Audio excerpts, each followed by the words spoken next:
Evening all, and welcome to episode 95 of Kerbalism. Now, we're here in the research centre because I've got some more research. I went back to the Duna scanner, the Eve scanner, trying to get those two biomes that I didn't get last time, and I couldn't. I've gone round and round and round. I sent some more Kerbals off to a space camp, to the asteroid, and spent 40 days at Eve going round and round trying to find it. Couldn't find it at all. But I did discover that the resource scanner has a science experiment, which I didn't use, both on Eve and on Moho. So I grabbed that data, I sent it back, and that gave me another 400 points, so I'm quite happy with that. I'm sort of contemplating what to get here. There are fans here, which I think would be good for Duna, but I'm not sure. Not really bothering with the forklift bits and pieces.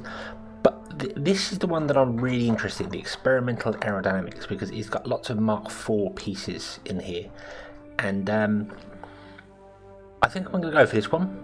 The reason behind that is because I have a small little project which I've been working on whilst I'm waiting for the Duna window to come along. And this is that project. More of an excuse to use the Mark IV parts, if I'm honest, because I quite like them. I think if they were green, they would certainly look like Thunderbird 2. But this essentially is a glorified version of my scanner satellite. It's got all the bits and pieces in here to do all the scanning and whatnot, and again, that tiny little nuclear reactor, which I really like. That fission generator. It's not a nuclear reactor, it's a fission generator, which is a nuclear reactor anyway, but still. The thing about this over many other launches I've done is that this can get into orbit.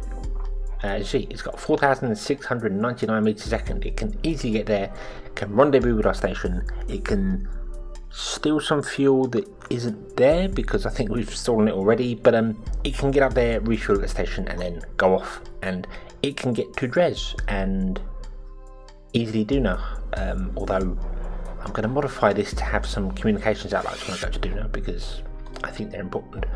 I'm not sure about the ELU encounter. Where is ELU? Let's see here. Surface of Kerbin, low Kerbin orbit. ELU is the furthest one away. ELU is Pluto. To orbit of ELU 3,800. Yes, we can do that with this. Although I'm not sure our reactor can last that long. I think it's got a 4-year lifespan.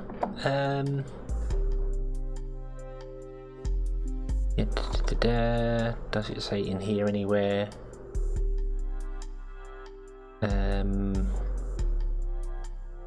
Estimated core life 5 years, and it takes 4 years and 178 days to get to ELU. Also, I don't know how far ELU is away, so I don't know whether that communication dish is enough. I'll look into that later. Again, right now this was just me. Basically, I want to use the Mark IV parts, and I'm going to have to modify this to have a bigger cargo bay so it can take the communication satellites to Duna. And I did toy with the idea of putting wheels on it so it could become a rover to drive around Duna, but I think that's probably a bit much. It would have to be a lot shorter for that to work, and not carry so much fuel. Anyway, yeah, that's that. So let's fast forward to our Dres window and send it on its merry way. However, before we can go to Dres or Duna or anywhere, we're going to have to refuel our station in orbit because it's not got any fuel left in it. And I thought this is the perfect opportunity to use my wonderful little Phoenix fueler thing to go up there, grab a little bit of fuel that's left on there, and then head to the moon and test if it can actually get fuel to see if it works there. I've only tested them a little bit on Kerbin and that one little descent down onto the planet, which worked really well for Kerbin. So I don't see any problems with the moon really. So yeah, let's go and do that. Well, that was a lot more hassle than I expected it to be. Note to self, upgrade the monopropellant on these things here. I went out and completely missed the station and had to grab the pod to the little tug to refill it. So yeah, that was interesting. But anyway, we're here, so let's fill ourselves up on rocket fuel, shall we? I think the Phoenix core can grab it all. Where's that tank? Oh, that's tank down the bottom. Right. Okay. And that's going to give us some fuel. Let's see. I have got, yes, I've still got one present. Undock. Over to here.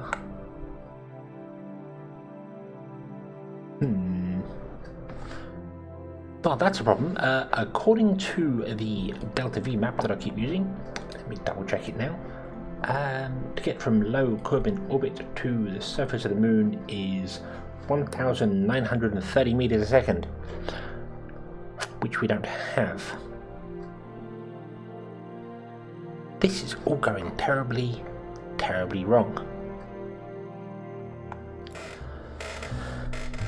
Well, I suppose it's a pretty good thing that I did test these before going all the way to Duna and finding these problems, because aesthetically I like the look of these. These are really slick looking, if I do say so myself, and they're cool, but they're just not very functional. And I think the reasoning behind that isn't necessarily that it's a bad design, but there's a small issue with it.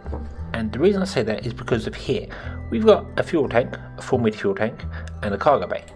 If I open the cargo bay, you can see that in the cargo bay, very clearly, there is, let's get rid of these engines, shoot. There is, I can get rid of all this as well because it's just everything. There is just 2 small sidebars here, where the fuel would go, because these can store fuel as well. And then the rest of it is hollow. And this holds 1,032 liquid fuel, and if I actually just go add monopropellant, there we go, 2,000 to 3,000 monopropellant. The fuel tank here, which is supposed to be completely solid, add monopropellant, is 5,600. Not even twice what this holds. It should be 6,000 to be, and that's, you can imagine the cut off inside here, inside this cargo bay is well, let's close the door, retract doors. There's the hinges, and on this here it would be there. That's where the hinges would be. So you've got this entire centre segment here, which doesn't hold as much fuel as the cargo bay does. So, well, I'm thinking these are really weirdly done, and I don't know why that is. Of course, I've welded the other segment together. You can see if I take that out, this is all welded together, and it uses one of these cargo bays down here. Now, they do have a door going through them, but still, that's just odd to me. Let's not save that. Let's grab a brand new one, shall we? A fuel tank. There we are. 5,661 units of fuel. Whereas the cargo bay, well, the deployment bay, we open the bay doors there. Again, that's just got one either side of it, and that is 1,500. Okay, so where's the cargo bay? There. And the cargo bay, which yeah, is longer, obviously it's the same size as a fuel tank, so not really good comparison with that there, but yeah, you can see, open the bay there, nearly 3,000. If that's supposed to be hollow, that circle is supposed to be hollow, and you're only storing the fuel around the outside, that really makes these a bad deal.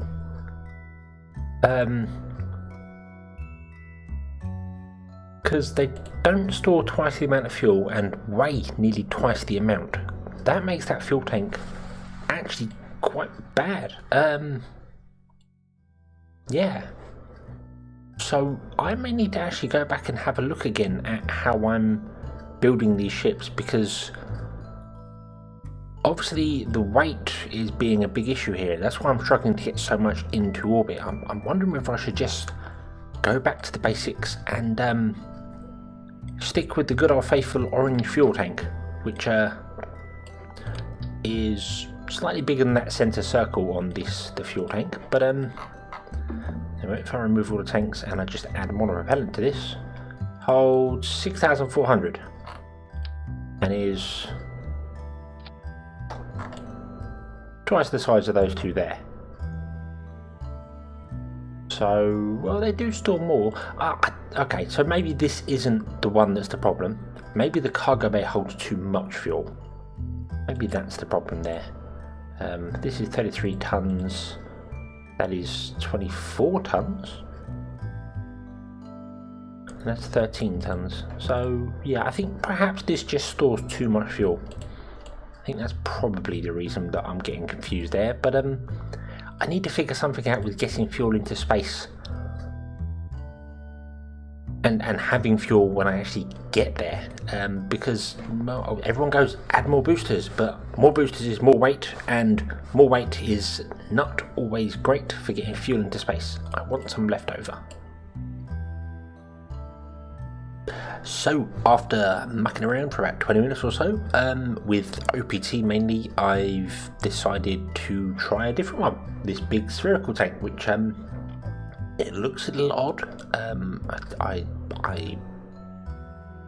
like the look of it, maybe without the boosters, but they'll go anyway. But more importantly, this has got 7,000 meters a second of delta V. Take away the 4,000 needed to get to orbit. It's going to deliver 3,000 meters a second of delta V to the station. That's the word. I'm not really sure how much that is fuel-wise. I know these fuel tanks hold a lot of fuel, and they are very big as well. Obviously, that's a little probe core just in there. There it is there, and then I've got a adapter tank with monopropellant, and the big spherical tank with a buzzard engine on the bottom, and this just seems to work. So I'm going to send this up to the station and give fuel to the ship that's up there, and then that can go off to the moon and refine and find out what's going on with that. And I may then rethink how I'm doing things, and yeah, Duna's window does loom closer all the time, so I'm kind of running it. I'm probably going to stick with what I've got for going to Duna, just maybe make a few tweaks to how things work. Duna will see a lot less gravity, so I haven't got to worry so much about things struggling to get places. So we launched the weirdest shaped thing I've probably ever launched in KSP. I can't say I've ever just had a ball with boosters on it, but well, this is KSP, so hey, yeah, and it does fly surprisingly well, like really well. Obviously, I'm using gravity turn or MechJeb. I'm not sure which one I was using here, but obviously this is after the fact. But it launches, it goes, it's fantastic, and it gets to its destination. And here we are up at the station. We got 3,700 meters a second, which means that we're using less fuel to get into orbit, which I'm sure I've done before many times, but well, now let's do it again. MechJeb I have managed to break.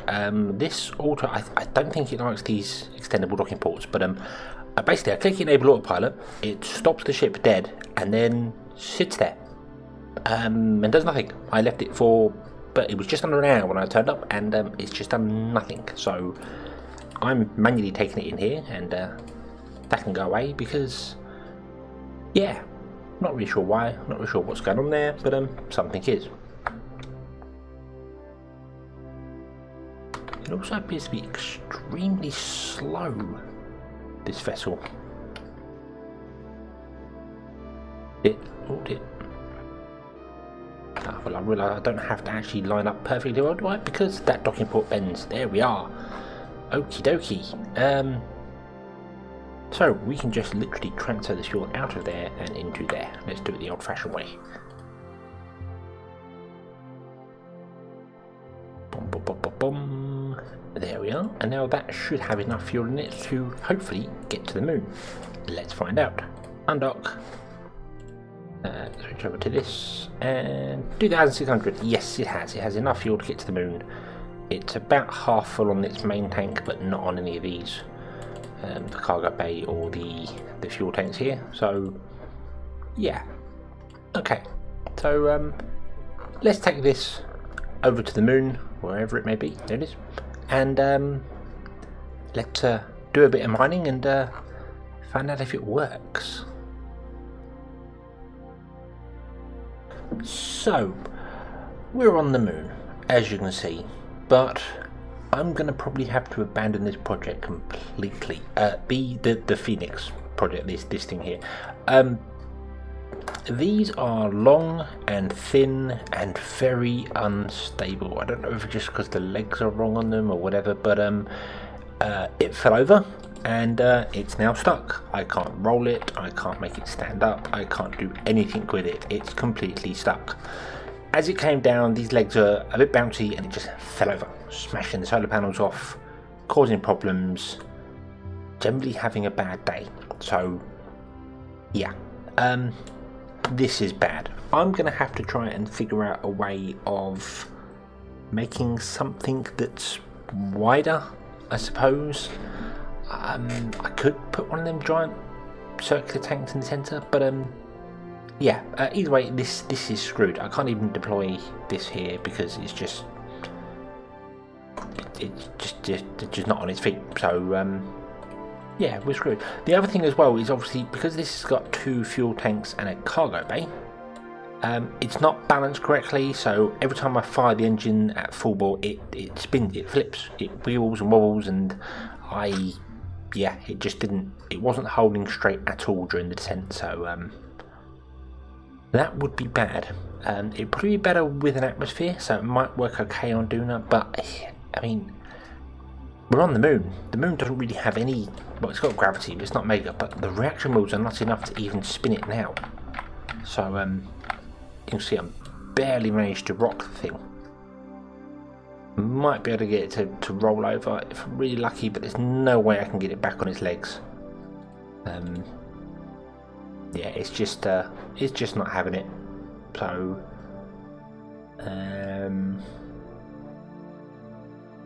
yeah, I'm gonna have to try and figure out something a bit different, I suppose. Still get that weird bug with the side panels. How strange. So yeah, we're gonna have to rescue Valentina, Milma, and Gilfia, and tell Von und Kerman that this design is a failure. So, unfortunately, I'm going to have to cut this episode a little bit short. I normally aim for about the half-an-hour mark, but this one's going to be probably closer to 20 minutes, purely because of time. Since stranding Valentina on the moon, I have spent 5.75 hours building different ships, trying to figure out how to get fuel up into our station and how to build a better miner, and my brain is failing me terribly. I just need to go to bed and go to work tomorrow, and then hopefully, well, it'll be Christmas soon, I'll have some time off. Hopefully I can play some KSP. But yeah, this is probably the closest I've got to it. It does use the K parts, sorry. So it's wider at the base. Got no landing gear, it just lands on these little wings here. So it's much wider on the base, and it's got an absolute shit ton of reaction wheels. It's got 9 reaction wheels in the bottom, as long as 9 engines as well. So yeah, I know this is going to spin around and be alright, but I found this cargo bay and nose cone, which is really cool. It's a opening and closing nose cone. I didn't know I had it. It was just either it's been updated one of the part packs recently, because I do update the mods as they go, or I've had it for ages and never noticed. I don't know. But you've got this little cargo bay here as well, which should be open and closed. And yeah, this is probably my next test. I've essentially just been building ships and looking at their Delta V stats to find out if they're going to work on Kerbal or on Duna, and they obviously, all the stats make sense, it's all going to work, and then I've been cheating them over to Duna and finding out if they can land or not. And oddly enough, the Phoenix one that fell over on the moon can land on Duna, providing the ground is flat. The biggest issue I had with it wasn't its design at all, so I might not have to scrap it, I might go back to it. But if I go down here, these landing legs,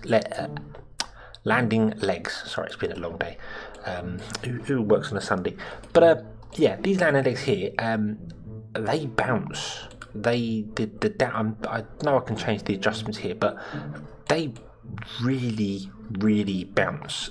If I launch one of my Phoenix ships, let's grab that one there we are, and we'll actually deploy the legs, because normally I don't have them deployed, and I'll show you. We'll launch this, and it'll fall over and explode, but I can revert back to a save, so I don't mind so much. So yes, you'll see it bounces. It's boing boing boing, and over it goes. Over it, turn the SS on, it just and destroys my landing legs, and then explodes and flips over and probably kills all the crew. Yes, there we go. Just explodes to pieces. How excellent is that? Those legs just bounce, and that's what the issue I think I had on the moon. As the ship came down, the legs bounced and made the ship fall over. Yeah, and that was just pressing the launch button. How's that for spectacularness? But anyway, as I said, I'm going to revert this, so don't worry about that. That's just me showing you that these legs are very bouncy. I don't know what they're for or where they're from. So yeah, I mean, obviously they have got their wonderful uses. They're very good at carrying heavy loads, but well, really, they're not much use for my Phoenix ships, although they did survive the explosions, along with whatever that is, a cargo bay. How wonderful. But yes, so I'm going to obviously cut the episode here, and said sorry for the short one, but yeah, I will sort it all out, and hey, it's Christmas time, I get time off, I can play KSP, yay. So, thank you for watching. I hope you've enjoyed this episode. I hope to see you again next time, and until then, as always, have fun.